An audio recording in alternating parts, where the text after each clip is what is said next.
सरकार की लगातार क्या उपलब्धियां रही जो पूरी तरह से गेम चेंजर रही है पूरे राज्य? देखिए, छत्तीसगढ़ में ये धान का कटोरा कहा जाता है, लेकिन हमारे अन्नदाता कर्ज में डूबे हुए थे।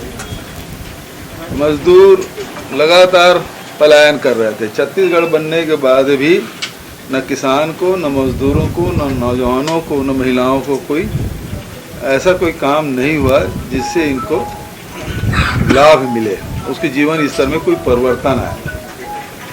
आपको याद होगा नंद कुमार पटेल जी ने परिवर्तन यात्रा निकाली थी।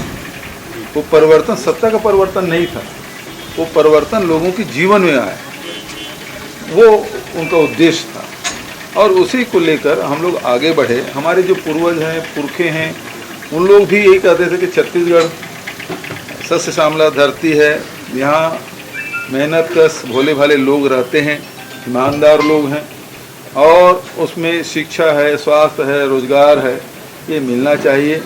यहाँ खनिज संपदा है, यहाँ नदियाँ हैं, जंगल है, सबका लाभ यहाँ के छत्तीसगढ़ के लोगों को मिलना चाहिए।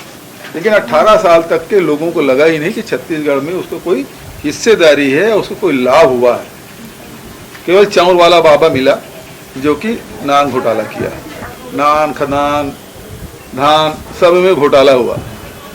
हमारी सरकार बनी 2018 में, उसके बाद से आप देखेंगे किसानों की ऋण माफी हुआ, 25 रुपये क्विंटल में धान खरीदी किए, अन्नदाता के पास पैसा पहुंचा। फिर जो लघु उपज है वो 7 प्रकार खरीदी थी, वो 65 प्रकार की है। तेंदुपत्ता 4000 प्रति मानक बोरा के दर से खरीदा गया। तो जो लघु उपज संग्राहक है, चाहे आदिवासी हो चाहे परंपरागत रूप से निवासी लोग, वहाँ उन सबके आर्थिक स्थिति में सुधार हुआ। फिर गोधन न्याय योजना हमने लागू की।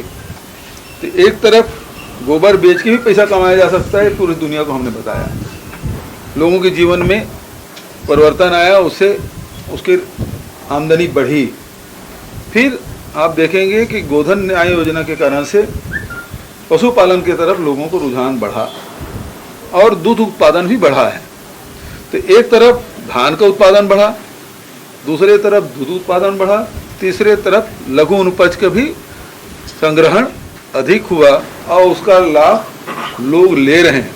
और आप देखेंगे कि पूरे बस्तर से लेकर सरगुजा तक लोगों के आय में वृद्धि हुई, हर वर्ग के आय में वृद्धि हुई, लोगों के पास पैसा आया तो व्यापार व्यवसाय उद्योग भी फला फूला।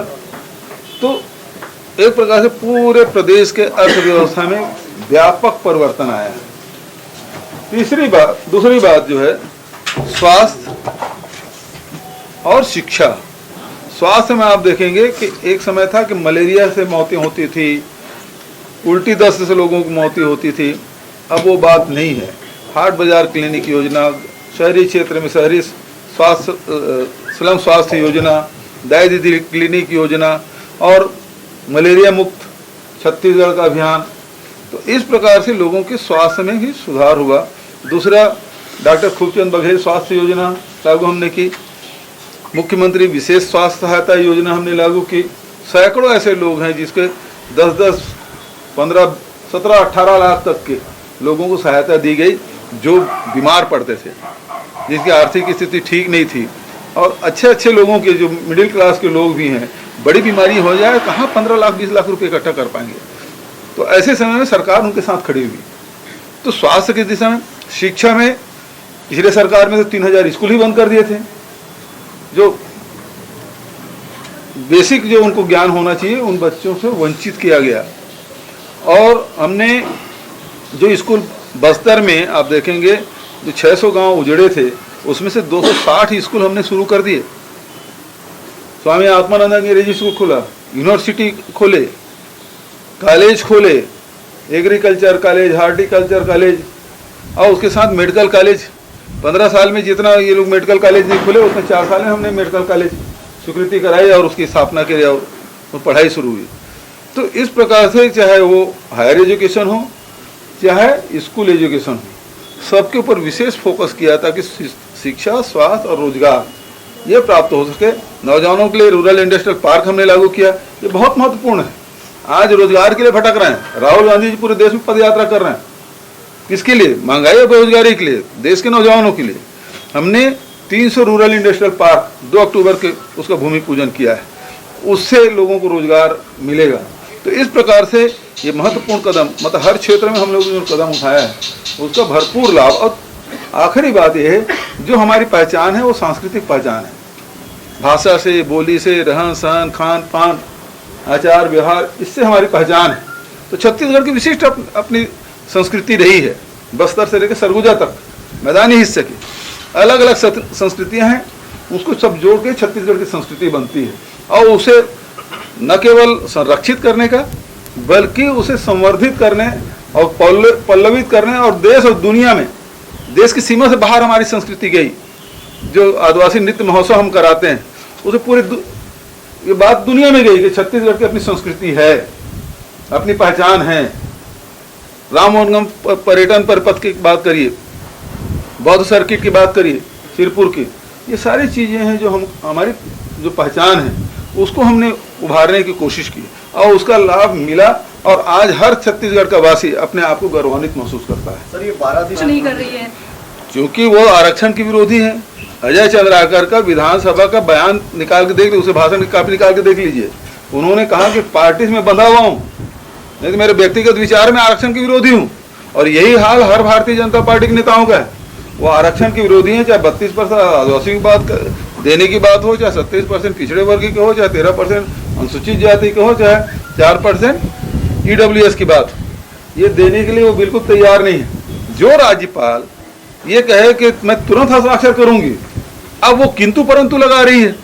इसका मतलब ये है कि वो तो चाहती थी, भोली महिला है, आदिवासी महिला है और निश्चल भी है, लेकिन जो भारतीय जनता पार्टी के लोग हैं जो दबाव बना कर रखे हैं, उस कारण से उनको फिर किंतु परंतु करना पड़ा। मैं तो केवल आदिवासी के लिए बोली थी। आरक्षण का बिल जो है कि एक वर्ग के लिए नहीं होता, आरक्षण सभी वर्गों के लिए होता है। जो प्रावधान है, जो भारत सरकार ने प्रावधान किया है, जो संविधान में व्यवस्था है, वो सारी व्यवस्था है। चाहे वो मंडल कमीशन की बात हो, उस आरक्षण तो एक ही साथ आएगा। मैंने अधिकारियों से बात की, अलग अलग लगा सकते हैं, बोले नहीं ये आरक्षण तो एक ही साथ आएगा। तो बिल प्रस्तुत हुआ, अब क्यों हिला हुआ? पहले कहते थे कि 70 दिन, इनके कई मुंह हैं। आप देखेंगे एक जने बोले 70 दिन तक क्या करते रहे, फिर दूसरा बोलता है इतनी जल्दी लाने की क्या जरूरत है। विधानसभा में आप भाषण निकाल के देख लीजिए, धर्मलाल कौशिक का, नेता प्रतिपक्ष का, तुम्हारा डॉक्टर रमन सिंह का, इन तीनों बयानों को देखें तो एक बोलते हैं कि 70 दिन तक क्यों, इतना दिन तक क्यों रोके रहे। दूसरा बोलता है इतनी हड़बड़ी क्या थी। मतलब दोनों बातें कहेंगे, दो मुंह ही हैं। दो मुंह किसका होता है? इस प्रकार से बात ये करते हैं कि अलग अलग, अभी भी अब उसी प्रकार की भाषा शुरू कर दिए हैं। तो जब विधानसभा में सबके भावना के अनुरूप यदि विधानसभा से एक्ट पारित हुआ है तो राजभवन में रोका नहीं जाना चाहिए, तत्काल इसको दिया जाना चाहिए। हिमाचल प्रदेश में आज जो खड़के की है वो अजय भाई एक हमने प्रस्तुत किया है, जब तक कि नहीं आएगा हमारे हाथ में, राज्यपाल के जब तक के वो हस्ताक्षर करके नहीं भेजेगी तब तक हम काम कैसे करेंगे। ये तो प्रदेश की जनता के साथ मजाक बना रखे भारतीय जनता पार्टी के लोग। अरुणाचल में जो स्थिति ले रहे हैं सत्र में इस बात को उठाने के लिए, उस पर क्या करें? देखिए, चीन लगातार हमारे देश के सीमाओं पे अतिक्रमण कर रहे हैं। लगातार कांग्रेस पार्टी, हमारे नेता राहुल जी इस बात को उठाते रहे।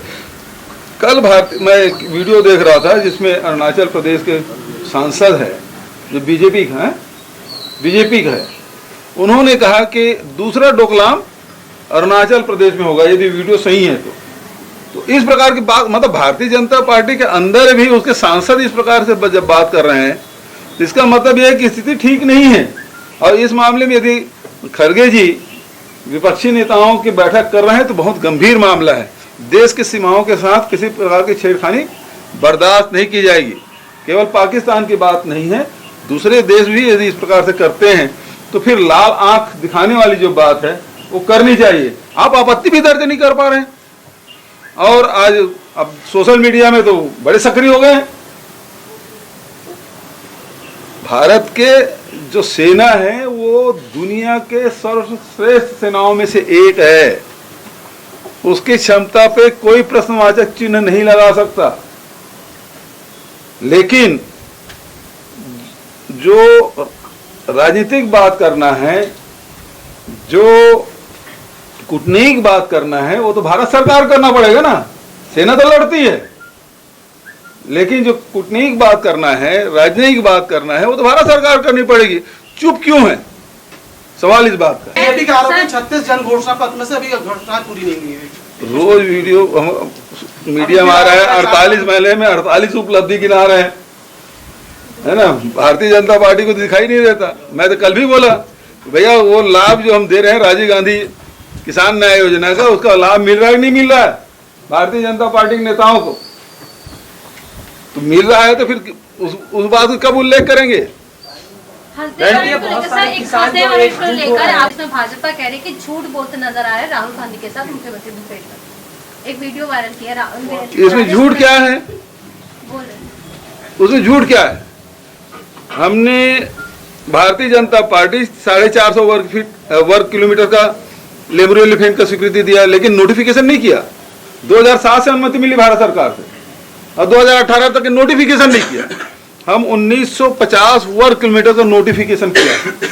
वो 450 का अनुमति लेकर रखे थे, उसको नोटिफिकेशन नहीं किया। हम 1950 वर्ग किलोमीटर का नोटिफिकेशन किया। और यदि अभी पेड़ कटाई की बात है तो ग्राम सभा से ही पारित हुआ है तब के। तो नियमों का कहीं कोई वायलेशन हमने नहीं किया है, बल्कि जितने खदान थे उसको जो लेमरू एलिफेंट में आता था उसको हमने रोका है। भारत सरकार को भी कहा है कि भाई जो आपने पर्यावरण स्वीकृति दी है उसको निरस्त करें। और कैसे कर सकता है भारतीय जनता पार्टी?